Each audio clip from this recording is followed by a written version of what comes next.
Hi and welcome to the calculus and trigonometric course chapter 9 हम start कर चुके हैं, जहां पर हम सीरीज के कॉन्सेप्ट को जान रहे हैं। एक्चुअल चैप्टर 9 बेस करता है टेलर एंड मैक्लॉरिन सीरीज पर, लिहाजा 9.3 पे उसी से रिलेटेड टॉपिक यानी इंटीग्रल टेस्ट और पी सीरीज को हम जान सकेंगे। लिहाजा वीडियो फर्दर कंटिन्यू रखने से पहले बताते चलूँ कि इससे रिलेटेड प्रीवियसली तमाम वीडियोस मेरे यूट्यूब चैनल पर मौजूद है।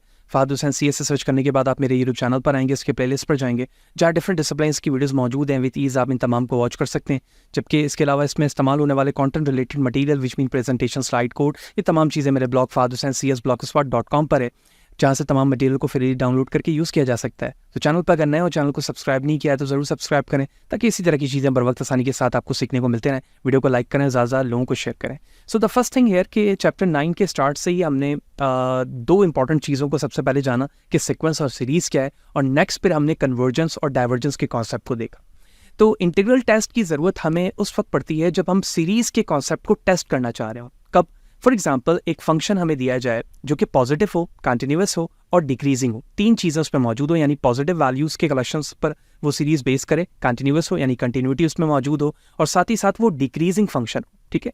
जबकि उसमें x की value greater than equal to 1 हो, यानी जितने भी x के एलिमेंट होंगे वो या तो 1 हो या उससे ज़्यादा हो, और जो हमारा सीरीज़ होगा उसे मैं f ऑफ n के फॉर्म पर लिख सकूँ। देन बेस्ड ऑन दिस जो हमारे पास सीरीज होगी उस सीरीज को in the form of the integration लिखा जा सकता है, जबकि लोअर लिमिट 1 और अपर लिमिट जो भी वैल्यूज मौजूद होती है सीरीज में, जैसे इन्फिनिटी, उसे इस्तेमाल करते हुए फंक्शन के फॉर्म पर सॉल्व किया जा सकता है। तो इसका मतलब ये हुआ कि अगर हमारे पास जो सीरीज दी गई है वो कन्वर्जेंस है, तो कन्वर्जेंस के ब्याह पर जब उसे इंटीग्रेट किया जाएगा तो इंटीग्रेशन भी कन्वर्जेंस आएगा। अगर वो डाइवर्ज है या डाइवर्जेंस है तो इंटीग्रेट करने के ब्याह पर भी जो वैल्यूज आएगी वो डाइवर्ज होगी। इस चीज़ को एक बेसिक एग्जाम्पल से समझते हैं। सबसे पहले तो ग्राफ देखते हैं। ग्राफ अगर मैं इस तरह से प्लॉट करूँ तो एक फंक्शन कुछ यूं बनाया जा सकता है। अगर आप इसको बगौर देखें तो ये ना सिर्फ पॉजिटिव है बल्कि कंटिन्यूअस भी है, यानी from the starting to end continuity मौजूद है, और ये डिक्रीजिंग भी है, ठीक है। तो ऐसे फंक्शंस पर हम इंटीग्रल टेस्ट का इस्तेमाल कर सकते हैं। अगर मैं सीरीज के फॉर्म पर इंटीग्रल टेस्ट पे अप्लाई करूं तो एक सिंपल सीरीज वैल्यूज इस तरह से हो सकती है कि a ऑफ n की values 1 plus 1 divide by 4 plus 1 divide by 9 and so on. तो इस तरह से इस सीक्वेंस को अगर आप बगौर समझो तो 1/1 का स्क्वायर प्लस 1/2 का स्क्वायर प्लस 1/3 का स्क्वायर सो ऑन है। तो इस सीरीज को हम 1/n स्क्वायर के फॉर्म पे लिख सकते हैं। इसका मतलब ये हुआ कि इस पे जो सीरीज का फॉर्मूला बनेगा where n equal to 1 to infinity and a of n where a of n is equal to 1/n square, right. अच्छा, अब अगर हमें ये प्रूव करना है कि जो सीरीज हमें इस वक्त क्वेश्चन में दी गई है अगर वो कन्वर्जेंस है तो उसका इंटीग्रेशन भी कन्वर्जेंस होना चाहिए, ठीक है। इसे इंटीग्रेट करते हुए हम समझते हैं कि इसकी एग्जांपल प्रॉपर्टी किस तरह की होगी। तो इसे हम नेक्स्ट पेज पे इंटीग्रेट करते हैं। मैं यहीं पर इस एरिया को फिल करता हूँ with the help of the example understanding. तो सीक्वेंस हमें 1/n के फॉर्म पे दिया गया है, तो क्या मैं उसे फंक्शन के फॉर्म पर f of n is equal to 1/n square लिख सकता हूँ, ठीक है। अब जब 1/n स्क्वायर लिखा गया तो इंटीग्रेशन के फॉर्म पर ये हो जाएगा इंटीग्रेशन 1 टू इन्फिनिटी, क्योंकि समीशन पे 1 टू इन्फिनिटी वैल्यू चल रही थी, और इसे f ऑफ n पे लिखा जाएगा, जबकि f ऑफ n की वैल्यूज यहाँ पर 1/n स्क्वायर की होगी। जब इसे इंटीग्रेट किया जाएगा यानी 1 अप और टू इन्फिनिटी, तो ये हो जाएगा n माइनस 2, और जब मैं इसे इंटीग्रेट करूंगा तो ये +1 के साथ डिवाइड पे भी वैल्यूज ले आएगा -2 +1 के साथ। तो इस वैल्यूज को जब मैं नेगेटिव फॉर्म को सॉल्व करूंगा तो ये सिंपल वैल्यूज हो जाएगी 1/n पॉजिटिव की, क्योंकि इस वक्त वैल्यूज यहाँ पर n की नेगेटिव होगी, नीचे नेगेटिव मौजूद है, ठीक है। तो इस वैल्यूज को जब मैं नीचे लेकर आया, ठीक है, तो ये नेगेटिव वैल्यूज कैंसिल हो जाएगी और 1/n पर इसे लिखा जा सकेगा, ठीक है। जब 1/n पे लिखा गया तो ये नेगेटिव वैल्यूज तो इसकी खत्म हुई, लेकिन जो नीचे जो नेगेटिव वैल्यूज थी वो अपनी जगह वैसी ही रहेगी, तो मैं यहाँ पर नेगेटिव लगा सकता हूँ, ठीक है। अब लिमिट की वैल्यूज अप्लाई करना है 1 एंड इन्फिनिटी। अब जब मैं लिमिट अप्लाई करूंगा इसमें तो नेगेटिव को हम बाहर रखते हैं और इन साइड पर लिमिट अप्लाई करते हैं 1/n पे, तो 1/infinity माइनस 1/1। हम जानते हैं कि 1/infinity 0 के बराबर हो जाता है, ये 1 बच गया, नेगेटिव नेगेटिव पॉजिटिव हो गया, तो इस वक्त हमारी वैल्यूज आ गई +1। और +1 आने का मतलब ये हुआ कि जब हम इस सीक्वेंस को, ठीक है, इस सीरीज को सॉल्व करेंगे with respect to the series form तो उसकी वैल्यूज 1 आएगी। इसका मतलब वो कन्वर्जेंस है। यही वजह है कि जब हमने उसे इंटीग्रल टेस्ट के जरिए से इंटीग्रेट किया तो इसकी वैल्यू भी 1 आई, which mean the given sequence is a convergence, right. Hope you understand the basic integration method और यही चीज़ इंटीग्रल टेस्ट के अंदर बताई गई थी। अब इसकी जो एग्जांपल प्रॉपर्ली बुक ने सजेस्ट किया है उसे भी हम देखते हैं, 2 एग्जांपल समझ लेते हैं ताकि प्रॉपर्ली हमें मज़ीद अंडरस्टैंडिंग इसकी हो जाए। तो using the integral test, apply the integral test on this series where is start from 1 to infinity n upon n square plus 1. So the function f of x upon x square plus 1 यानी function के form पर x के form पर इससे लिखा जा रहा है, तो ये ना सिर्फ पॉजिटिव है बल्कि कंटिन्यूअस भी है और x की value greater than equal to 1 है। To determine whether f is a decreasing find the derivative. अगर हमें ये देखना है कि जो फंक्शन है वो डिक्रीजिंग है या नहीं है, तो हम इसका डेरिवेटिव ले लेते हैं। तो डेरिवेटिव लेने के बाद जो हमारे पास फॉर्म बना वो ये बना, तो हम कह सकते हैं कि f of x is less than 0 and x is greater than 1. So it follows that f satisfies the condition for the integral test you can integrate to obtain. तो हमने सबसे पहले टेस्ट कर लिया कि फंक्शन डिक्रीजिंग है या नहीं डेरिवेटिव के जरिए से, और उसकी वैल्यू लेस देन 0 आई, तो उसका मतलब है ये डिक्रीजिंग है।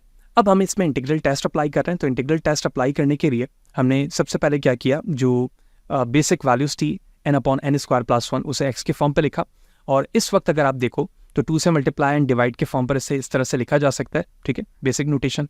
अब हम इसको जब इंटीग्रेट कर रहे हैं तो इंटीग्रेट करने के बिहाफ पर जो वैल्यूज आई वो ln x स्क्वायर प्लस 1 आएगी, ठीक है, इस नोटेशन पर। अब ये कैसे आ रही है, इंटीग्रेशन के हम सारे रूल पढ़ चुके हैं, ठीक है, वेरी सिंपल। तो ln x square plus 1 integration हो गया। अब लिमिट अप्लाई कर रहा हूँ 1 अपॉन b के रिस्पेक्ट से, where b is equal to infinity, ठीक है। ये रूल होता है इंटीग्रेशन पे जिसमें हम वैल्यूज को सिर्फ चेंज करते हैं, ठीक है। तो हमने x की जगह b स्क्वायर एक दफ़ा b और 1 अप्लाई किया, तो 1 अप्लाई करने पर ln 2, जबकि b अप्लाई करने पर ln b स्क्वायर प्लस 1 आ गया। जैसे ही हम b पर इन्फिनिटी अप्लाई करेंगे तो इसकी वैल्यू इन्फिनिटी बन जाएगी, विच मीन ये जो हमारे पास सिक्वेंस सीरीज मौजूद थी वो डाइवर्जेंस है। और डाइवर्जेंस होने का मतलब ये है कि अगर मैं इसे इस फॉर्म पर भी सॉल्व करता जैसे हमने 9.2 पे किया था तो भी ये डाइवर्जेंस ही आता, ठीक है, जिस तरह से हमने प्रीवियस देखा है, DIVERGS, ठीक है, नॉट दिस वन। ओके, तो फर्स्ट एग्जांपल हमने यहाँ पर अंडरस्टैंड किया। सेकंड वेरी सिंपल एग्जांपल जो कि इंटीग्रेशन रूल्स के मुताबिक है, हमें जो सीरीज दी गई है 1 अपॉन n स्क्वायर प्लस 1 पे, ठीक है।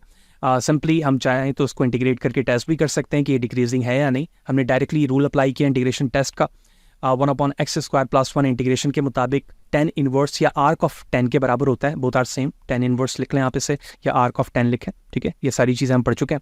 तो अप्लाई किया लिमिट 1 अपॉन b पे, तो b minus R tan inverse जिसकी वैल्यूज़ जो है pi upon 2 minus pi upon 4 हुई। पाई अपॉन 4 आने का मतलब ये है कि गिवन क्वेश्चन जो है वो कन्वर्जेंस है, ठीक है, इन शॉर्ट में CON भी लिख रहा हूँ। इसका मतलब ये हुआ कि जब इस सीरीज़ को सॉल्व किया जाएगा वो भी कन्वर्जेंस ही होना चाहिए, और जब इसका इंटीग्रल टेस्ट किया जा रहा है तो वो भी हमारा कन्वर्जेंस ही आ रहा है। Hope you understand the basic integration या integral test for the series. The next concept here in the session of 9.3 is a P series. What does it mean P series?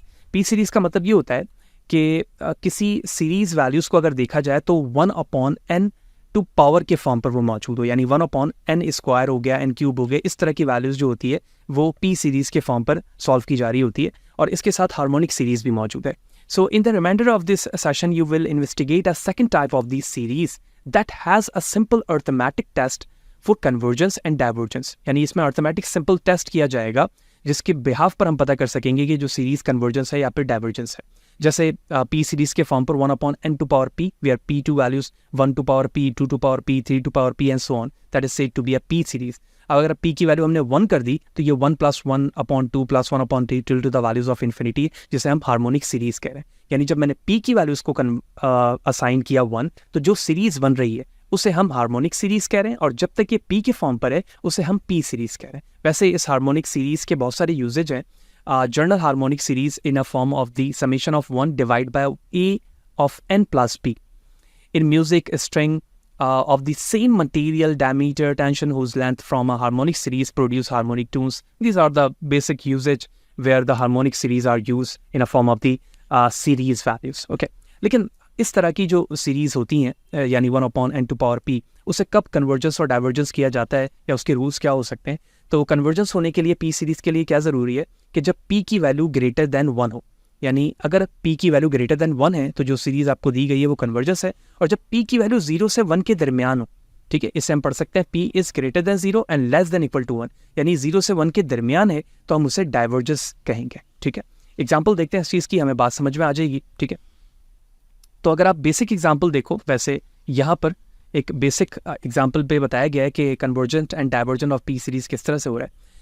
Harmonic series है first पे, ठीक है, जबकि second P series पर P की value 2 put करके पूछा जा रहा है कि द गिवन क्वेश्चंस जो है वो कन्वर्जेंस होगा या डाइवर्जेंस होगा।